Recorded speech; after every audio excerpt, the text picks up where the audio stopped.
I'm sure most of you know who this guy is. You know Dirk Nowitzki, the same guy. You know, one of the best international players of all time. He's going to be a future Hall of Famer when he retires. And what you really know him for is he's spent his entire career with the Dallas Mavericks. He is one of the best examples of loyalty in the NBA, along with Kobe Bryant, Tim Duncan, John Stockton, all these other all-star type superstar level players in the NBA. Loyalty is something that a lot of players chose instead of switching teams every minute. And but in this day and age, rings are really emphasized. Um, Rings are emphasized more than anything else in this era. So the term loyalty has been tested by, a couple players.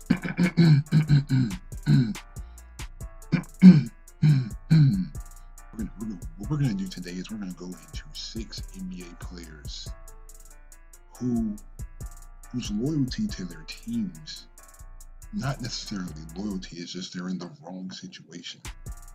And I feel as if they should leave their team in order for their situation to improve as an NBA player. So we got Kemba Walker, 6-foot guard out of UConn, number 9 pick in the 2011 draft, but has spent his entire career in the Charlotte Hornets or Charlotte Bobcats uniform. He's averaged over 20 points a game over the last 3 seasons. Last year, he averaged a little bit over 22 points a game. He was named to his second All-Star game, and he's expressed himself that he wants to stay in Charlotte for the long term. But I don't see how this would work out for him if he wants to win right now, even though he is currently the franchise's leader in points. But if he wants to win now, I don't see that that's possible with the current roster they've got. So in the 7 years that he's been there, they've only been to the playoffs twice. And in 2016, when they played the Miami Heat in the first round, they lost in 7 when they were up 3-2 in the series. So the projected starters for this season are Nick Batum, who is on a 5-year, $120 million contract. So he's set to make $24 million last year, even though his averages were 12 points, 5 rebounds, and 6 assists. That's the type of money that the Hornets should be giving to Kemba, not Nick Batum. You're not going to give your second best player $30 million. That's just nonsense to me. And now they don't with that crazy contract, they don't have the money to sign another good free agent, even though Charlotte is not a great free agent market in the first place. All forward, they still have Michael Kidd Gilchrist, who seems allergic to shooting 3-pointers, who has not expanded his offensive game in how long has it been since he's been drafted? 4 or 5 years in the league. He has not expanded his offensive game, and he doesn't stay healthy. He's not healthy.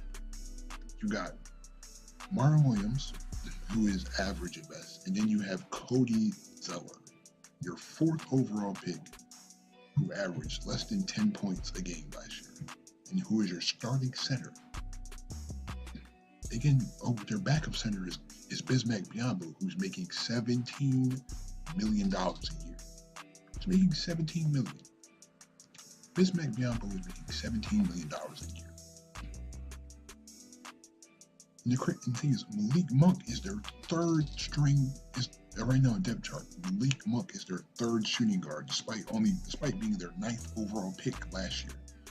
It seems like Charlotte has a bad way of developing their players. They don't really they feel like they didn't use Dwayne Bacon or Malik Monk enough last season. Even when Charlotte was clearly out of the playoff race, they still did not start Malik Monk at all. Neither did they start Dwayne Bacon. Hopefully, if they can get those 2 rookies to play substantial minutes, maybe they can fight for a playoff spot, considering how the East is a lot weaker, now that LeBron left, so the East is wide open now. So I think I see Charlotte maybe winning, say, 40 games at the most. But for Kemba, I feel like if he wants to win now, I feel like he should leave maybe next season, because I think he's going to be a free agent next summer. So I think he should leave next summer to give himself the best chance to win right now. At number 2, we have Anthony Davis. Anthony Davis is a 5-time All-Star, 3-time All-NBA, and All-Defensive Team. He is an Olympic gold medalist. He is probably one of the best power forward big men ever in the NBA. Probably one of the best talents to ever come to the NBA this generation. But so far, he's only been to the playoffs twice in his career. And he carried this team without DeMarcus Cousins.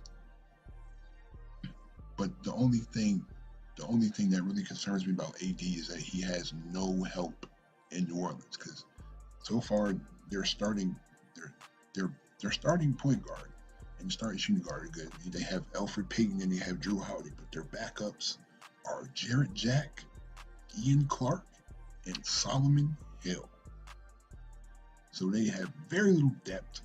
And the crazy thing is the team got worse from last year, because when they had Rondo and Cousins on the same team, they were doing great.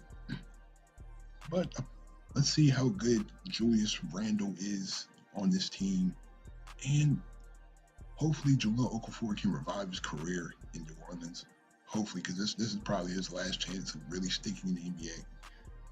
But this is just, I just don't see how this team can get any better when you get rid of probably one of the best big men / centers in the NBA, and you get rid of probably the smartest point guard in the NBA. Elfrid Payton is a severe downgrade from Rajon Rondo, and Julius Randle is a severe downgrade from DeMarcus Cousins. So again, I don't see them making the playoffs, considering how loaded the West is. So if they can fight for an A seed, you're still going to have to face either a Golden State or a Houston. So even if they made the playoffs, it's still going to be a first round exit. But I expect AD to leave soon, because this situation is not the best for him, because I know he's getting to that point where he wants to win. All the stats are good, all the accolades are good, but I know he wants a title, and he wants one now. So maybe look for the Lakers to be on his radar, since he apparently has signed with LeBron's agent, Rich Paul. So look for the Lakers to be a potential target to get him whenever he becomes a free agent. On the list, we have Devin Booker, the 21-year-old shooting guard out of Kentucky, the one who scored 70 points in a loss against the Boston Celtics last season or the year before, I think. Okay, last year he averaged 25 points a game with the Phoenix Suns last year, and he just signed a massive 5-year, $158 million contract with the Phoenix Suns. He's under contract until 2024. My only question is, why would you commit to a team that is obviously not playoff ready? It's obviously not skilled enough to make the playoffs. I know you understand what I'm saying. He's committing 5 years to a team that has only won 68 games in 3 seasons combined. Has won 68 games in 3 seasons combined. They've been at the bottom of the West or near the bottom ever since he's been there. To be honest, I feel like he can be a great piece on a team that has a solid point guard that can feed him the ball at all times. Because last year they had him starting at point guard, even though that's nowhere near his natural position. The thing is, again, the same situation with Anthony Davis. He has no type of help. Their starting center is a 36-year-old Tyson Chandler. I'm not hating on Tyson Chandler, but Tyson Chandler is 36 years old. Their point guard position is very, very weak. Their 3 point guards they have are Isaiah Canaan, Shaquille Harrison, and the rookie they just drafted, Eli Okobo. So they don't even have a starting caliber point guard right now. So and plus Devin Booker is not even going to be available for the first couple of weeks because he had surgery on his wrist. So he won't even be available for the first 2 or 3 weeks of the regular season. So most expect Phoenix to expect them to lose all the games they have without Devin Booker. But at the upside, they did trade Marquise Chris, who was underwhelming for Ryan Anderson and the rookie Anthony Melton out of USC. And they will get better defensively since they've acquired since Trevor Ariza joined the team on a 1-year, $15 million deal, which is ridiculous for a 1-year rental for Trevor Ariza. But anyway, expect this team to be at the bottom of the West, especially since the West has gotten that much better. Expect this team to be at the bottom of the Western Conference. Number 4 is Jimmy Butler. Jimmy Butler has already voiced that he wants to be traded from Minnesota. So I think the main reason that he wants to be traded is because the 2 stars that they already have, Karl-Anthony Towns and Andrew Wiggins, both of them have not shown any type of defensive improvements ever since they've joined the league. And Jimmy Butler has called them out on their lack of defensive effort and their work ethic and their attitude towards playing basketball. Because apparently Andrew Wiggins is very, very inefficient as a third option. To be honest, he was very inefficient as a first or second option. So he's already asked Minnesota for a trade, and some of his targets could be the Nets, the Clippers, and the Miami Heat has appeared as a front runner on Jimmy Butler's radar. But you can't really put all this on Minnesota as a team because Jimmy Butler only played, I think, around 50 games with that team. And I think Jimmy Butler, he can be a little hard on people. I guess it's just how he is. But again, I can see where he stands because he wants to win now. Because basically all the work he's had to put in to get into the NBA level, being homeless at 13, playing JUCO ball, then going to Marquette, then getting picked 30th overall, then having to work your way up from the bottom of the Bulls rotation to being an all-star player. And then I feel like Tom Thibodeau is one of the biggest reasons because, Thibodeau has never really been a great player development coach. And considering how he likes to play his starters, heavy minutes contributed to all the injuries in Chicago that dismantled that core that they had with Luol Deng, Taj Gibson, Joakim Noah, Derrick Rose, and then I think Jimmy Butler was an early part of that. And also, I think he didn't like the fact that Tom Thibodeau was signing a lot of the former Bulls players because, again, he is a former Bulls player. Him, Taj Gibson, Luol Deng, they just signed recently, and they signed Derrick Rose. So good. The good thing is they probably will not sign Joakim Noah. But hey, Jimmy Butler wants to improve his situation and wants to put himself in the best situation in order to win a title. So I don't blame him. So we'll see. We'll see if the Miami Heat can give up somebody to get him because Miami Heat, they did nothing this offseason. They have the exact same roster that they had last season, and their contracts were horrible. They have Hassan Whiteside in a 4-year, $98 million contract. And you saw what he did during the playoffs. He poured Roy Hibbert in the playoffs. Then you've got 7 players making over $10 million a year, which is horrible considering their contracts. So hopefully, I don't see how Jimmy Butler could fit in Miami, but again, we'll just have to wait and see. Okay, 5th on the list, we have Kawhi Leonard, who is on a 1-year rental deal with the Toronto Raptors.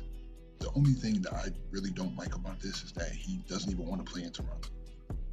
Like, it's going to take a lot to try to convince Kawhi Leonard, who was born in LA, to not want to play for the Lakers. Because my thing is, will he even play at 100% because he really doesn't want to be there? Like, just because he smiles in some pictures, just because he provides us with an awkward meme, doesn't mean he's very excited to stay in Toronto. This could just be some PR stuff that he says just so It don't cause more confusion in the media. But again, thing that will be certain is Toronto will be a force in the East. Now that the talent in the East is very diluted. Now since LeBron left, so hey, maybe if he takes the Raptors to the finals, maybe that'll change his mind. But the thing is, will he even play at 100? I'm not saying will he play at 100%. I'm not talking about like healthy wise. Will he give 100% on the court? Like, does he even? Because he doesn't want to be there. We all know that he doesn't want to be there. So will he even give 100%? We'll never know. We'll just have to see. I'm really anxious to see how Kawhi will perform in Toronto and how he will play, considering how he wasn't even healthy when they cleared him to play. See how he'll play when he's 100% healthy. Last but certainly not least, Russell Westbrook. I know I myself am a Thunder fan, and this just pains me to say that Westbrook might be his own worst enemy. To be honest, he might be his own worst enemy because look at all the teammates he's played with in the past, and look how good they've done. Played with Kevin Durant. Kevin Durant snaked some sides with the Warriors. Now he's a two-time champion and a two-time Finals MVP. Look at James Harden. They traded James Harden for Kevin Martin. Again, Kevin Martin, who was a 20-point scorer on a lottery team. They traded James Harden, who is Sixth Man of the Year and played for the Olympic team in the same season. They traded him for Kevin Martin, and then he throws up 45 in his first game as a Houston Rocket. And then he goes on to win the MVP, and you know the rest. And then look at Victor Oladipo the season before last. Victor Oladipo plays average with Russell Westbrook, and then look what happens in Indiana. He turns into an all-star player, averages 20 points a game, and almost carries the Pacers over LeBron and the Cavs. Do you see the craziness? Maybe you see how all these people get better when they leave Westbrook, and then I'm not even going to talk about the horrible experiment that they tried last year with Carmelo, Paul George, and Russell Westbrook. You're going to put three ball-dominant players on one team and expect it to work? I don't think so. You saw how bad Carmelo Anthony was. Carmelo Anthony averaged 12 points a game in the playoffs and shot under 40%. And then he laughs. And then he laughs when they mention him coming off the bench. But the thing is, this team, the thing is with the Thunder are not deep. Besides the start, they're not deep. Of course, you have George. Of course, their starting lineup is going to consist of Russell Westbrook, Paul George, Andre Roberson, who's power forward, Jeremy Grant, and then they're going to have Steven Adams. And then their two best players off the bench are going to be Dennis Schroeder and Nerlens Noel. But other than that, their whole team is raw. All their prospects are raw and undeveloped, and none of them can make a massive impact at the NBA level right now. And excuse me for stuttering. Okay, I'm freestyling this whole thing. Okay, I'm freestyling this whole thing, even though I got my notes right here. Okay, excuse me for stuttering. Excuse me. You gonna have to get used to it. But Russ could be his own worst enemy because he doesn't want to admit it. Because Russ is one of those players. He's a high volume shooter, but a very inefficient shooter. He needs to have the ball in his hands to be effective, even though he's a stat padder. He's a stat padder. He pads his stats. But again, he's not going to win a ring in OKC if he continues to play like he's playing, because apparently he's not a good teammate. Because his usage rate has been in the top 10 ever for the past 5 years. Of course, you know what usage rate is, the percentage of which a player ends the possessions for their team. So Westbrook has been first in usage 2 times. No, it's been 3 times since 2012. So it shows that he's has the ball in his hands most of the time. He's ending most of the possessions, whether it be a turnover, a missed field goal with free throw, or a shot. any of these.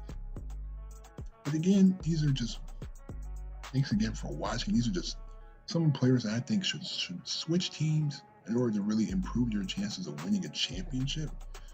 You know, let me know who I missed, because there's a lot of other people that I missed, you know, i.e. Blake Griffin, i.e.